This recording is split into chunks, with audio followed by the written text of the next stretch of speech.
Hey, welcome to this instructional video on how to use the Airbnb Financial Calculator. This is the Learn Airbnb's calculator for hosts, new hosts, or experienced hosts that want to kind of see what their numbers are going to look like in terms of their revenues, their costs, and to help them make some better decisions around their Airbnb hosting.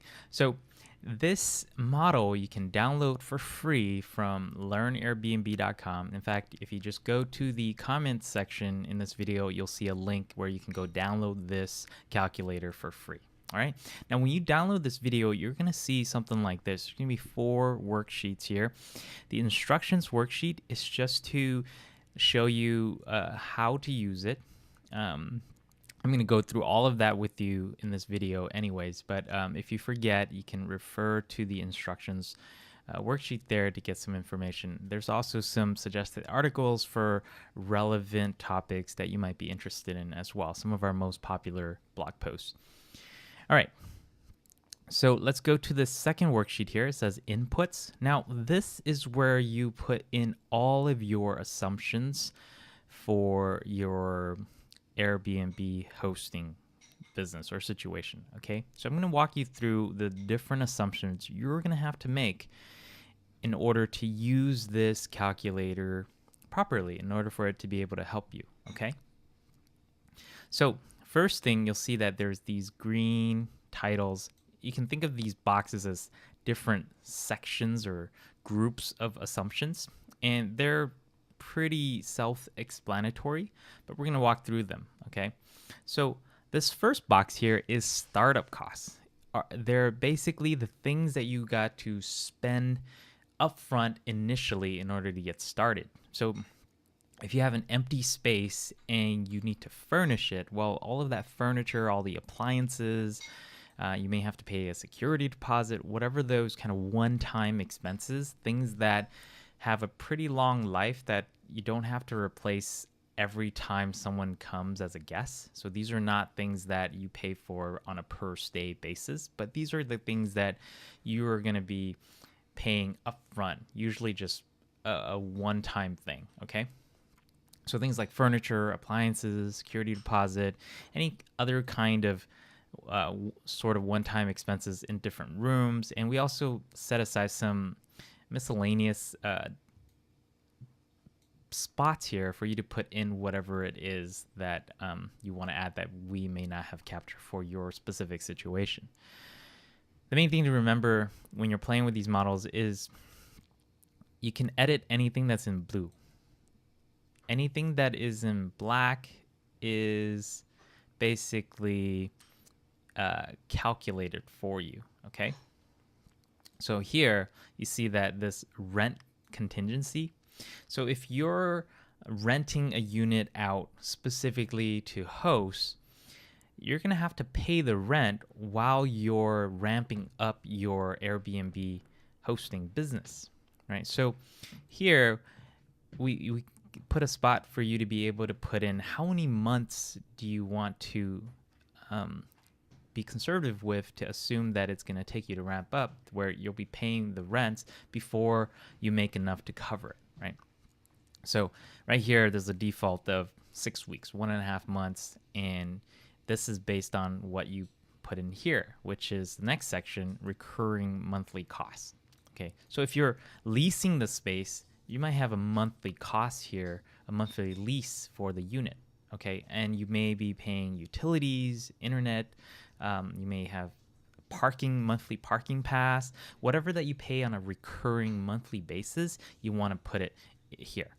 Now, if you own your home and you're renting out a room that you have, what you want to do is, obviously you're not paying yourself rent, but you may be paying a mortgage, right? And the mortgage might not be for the whole space, but you want to account for part of the mortgage payment by looking at, say, the square footage of the room or the space, okay? So if you are setting aside 1 bedroom with its own bath and you have a 2-bedroom home and you're just renting out a private room, you may use the percentage of the square foot. Maybe that 1 bedroom is 30-40% of your entire home, then you can set 40% of the mortgage payment as recurring monthly costs for doing this. Now, then the next section is going to be recurring costs to happen every time someone books a stay with you, right? So the most common thing is you're probably going to pay for cleaning services. Now, if you're doing this yourself, then you don't have to put your costs of cleaning, right, if you're doing it yourself. But otherwise, you want to put it there, okay?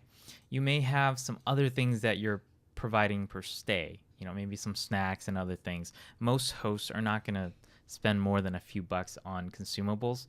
But if you have some other things that you're offering your guests that you're paying on a regular basis, you can put that here. Okay, and we have 2 empty spots here that you can put whatever you want that is on a per stay basis. For most of you, it's not going to be anything, okay? Now, here is the part where we start thinking about income. So the way you want to think about income is you want to look at first this part right here. What do you think your listing can charge on Airbnb for an average weekday and for an average weekend? The best way to find out is to look at what similar units in your market are able to charge on Airbnb currently. Now, there's a better way to do this that I'm not going to get into too much detail here, but basically you can purchase really good data from some data providers who look at hundreds or thousands of listings in every market, and they have really good data on what people are actually able to achieve in terms of the nightly rates. But as a starting point, you can just look at Airbnb and find 8 to 12 listings that are very similar to yours. Look 3 to 4 months out in advance. Look at all the weekdays, see what they're charging on the weekdays, see what they're charging on the weekends, and then take an average of them. And you're going to see something where the weekday rate is going to be lower than the weekend rate for most markets, almost all markets. It's rarely the other way around.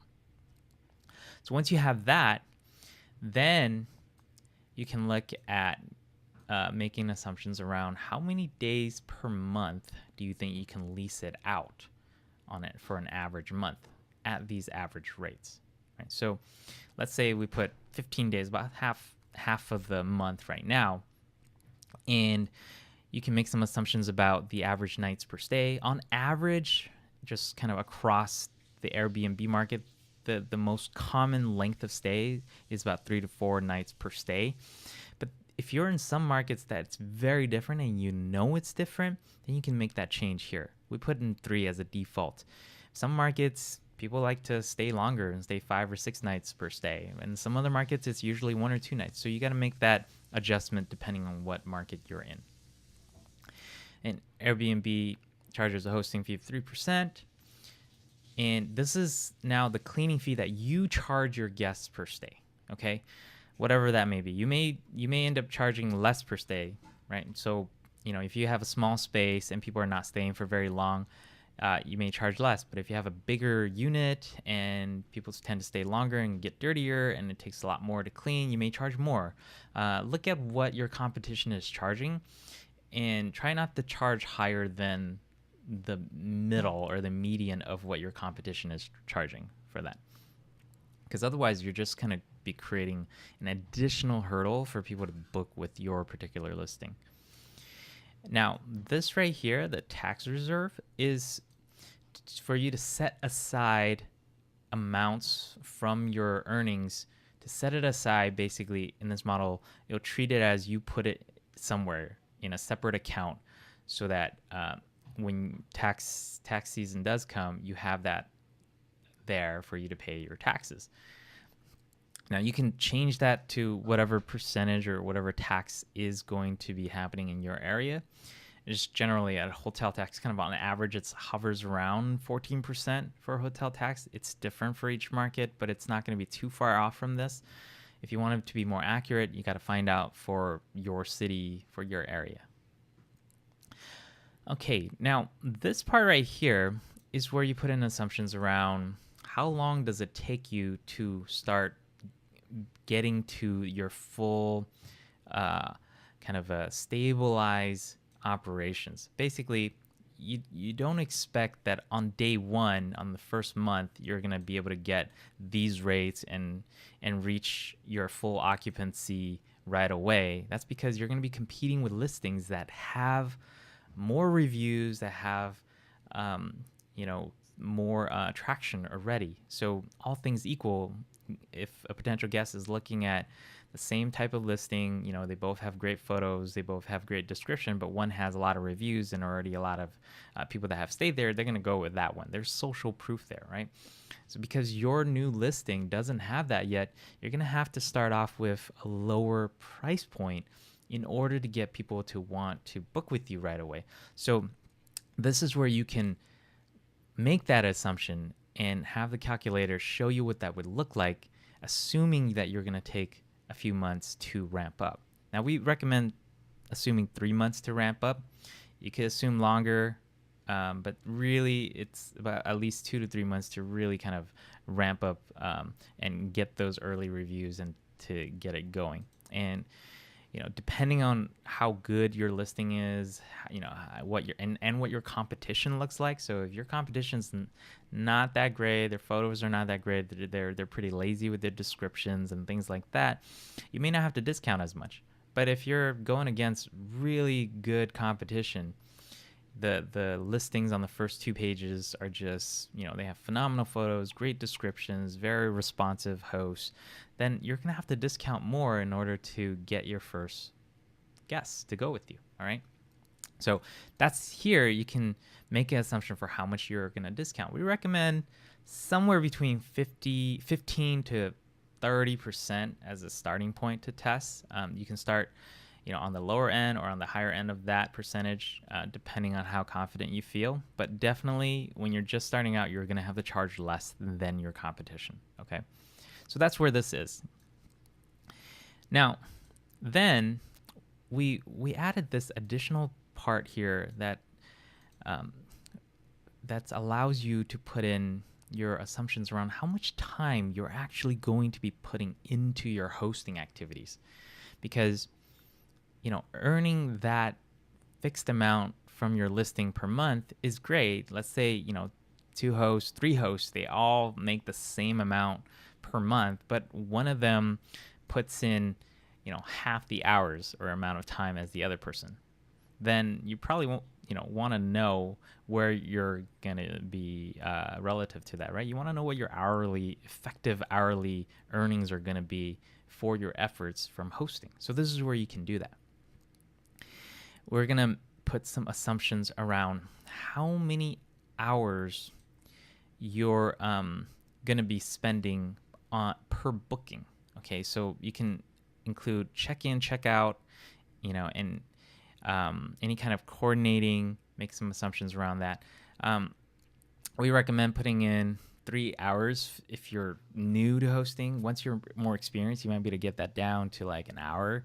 But initially, assume 3 hours per booking just to make sure that you have an adequate time to do all the things you need to do. But also, you're going to be spending time not just working when you have a guest that's booked with you. You're going to be communicating with guests who are just interested. You're also going to be updating your photos. You're going to be updating your pricing. You're going to be doing research, whatever that may be. You're going to be spending some amount of time per month that's not directly related to handling a particular guest. So here, you can make some assumption around that. Recommend at least accounting for 2 hours a week of looking at your calendar and pricing. So based on this and based on the amount of stays that you're assuming up here with, let's say here's 15 days booked, 3 nights per stay, so this is 5 stays, then this calculates the total hours that you're spending per month for hosting. So then, now once you have all of these assumptions in here, how much you're spending for startup costs, how much you got to spend on a recurring monthly basis, what are your costs with each guest that stays with you, how many days that you're going to be booking it, and what are your rates, basically your income assumptions here, and how much time you're going to be spending. Now we can see what it looks like in terms of the results here. Okay, so now over here, you can kind of see an idea. Payback is how long would it take you to earn back what you spent in your startup costs. Okay, and then break even is at what point do you start making enough income to offset your costs.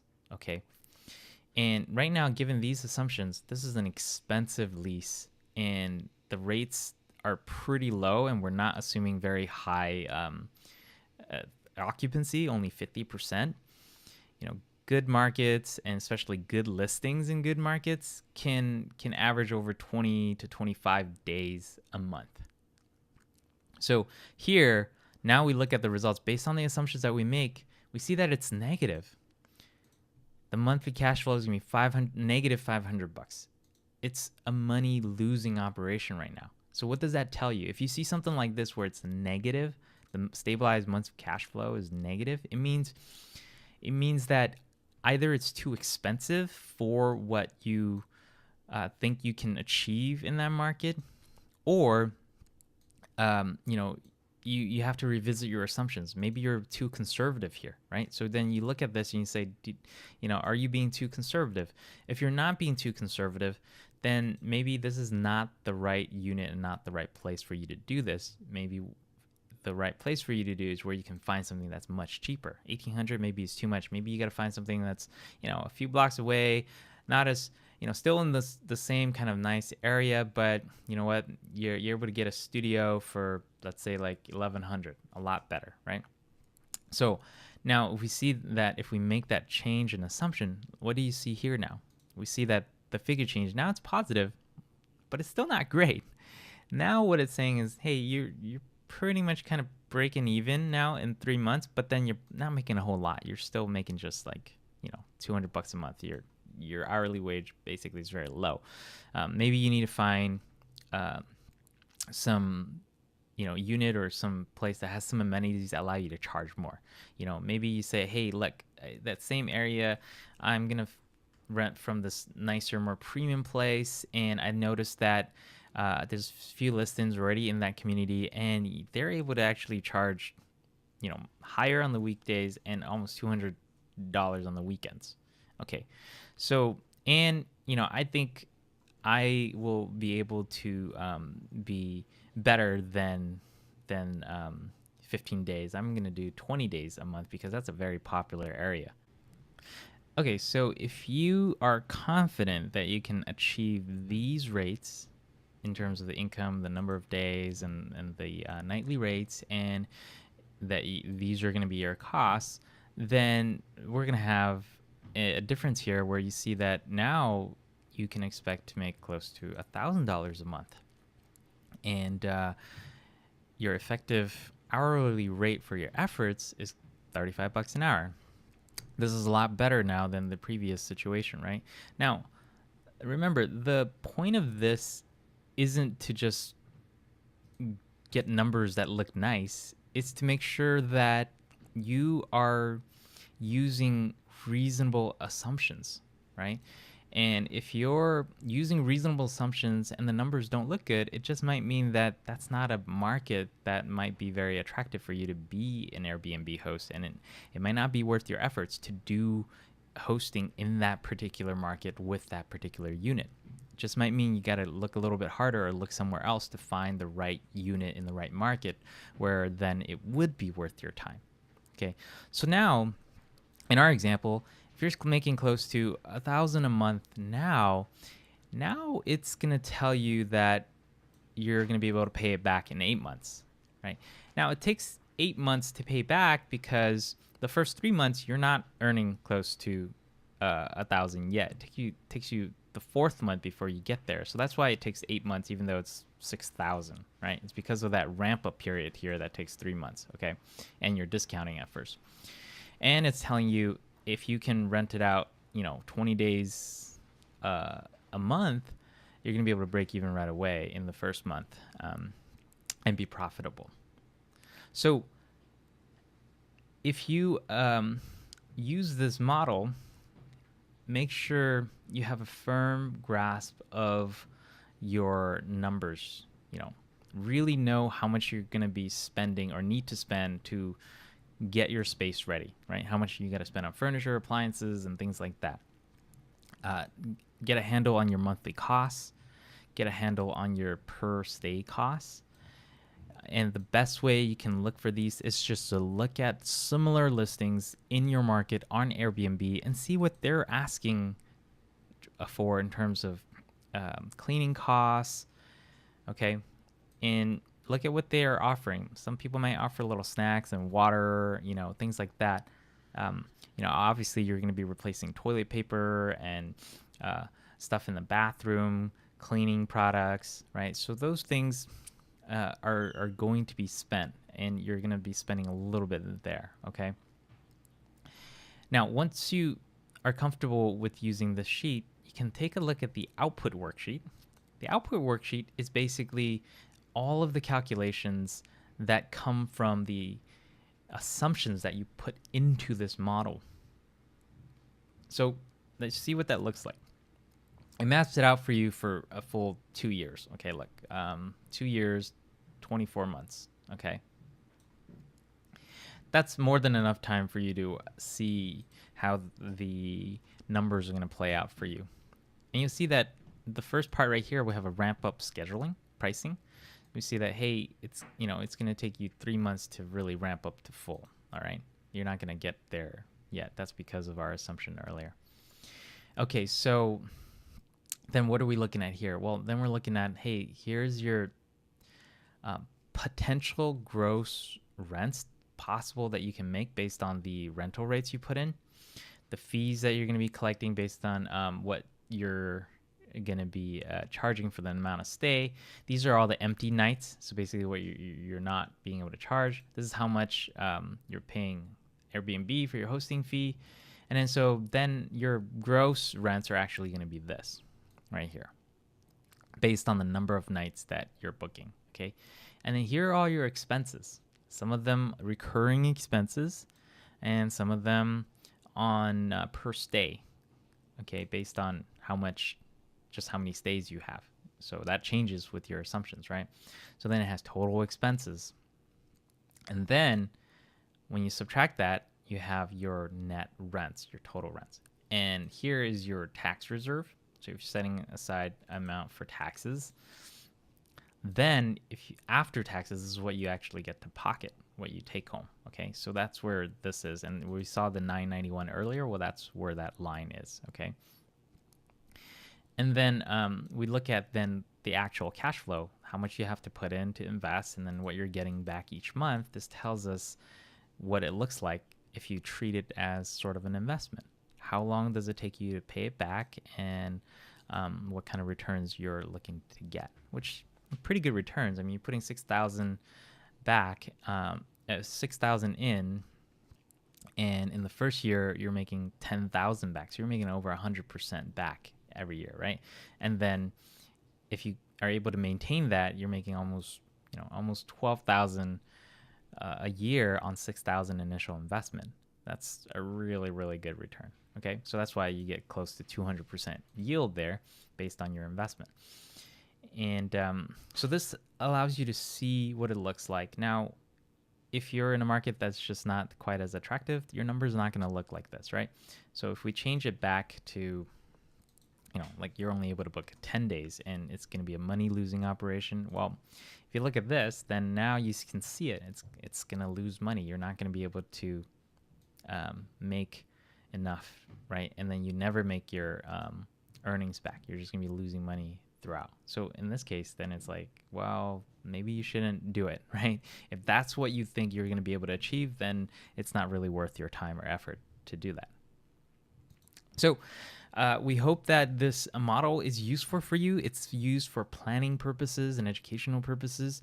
You can think about what you need to be spending, and you can start to think and see what your Airbnb operation is going to look like before you actually dive in.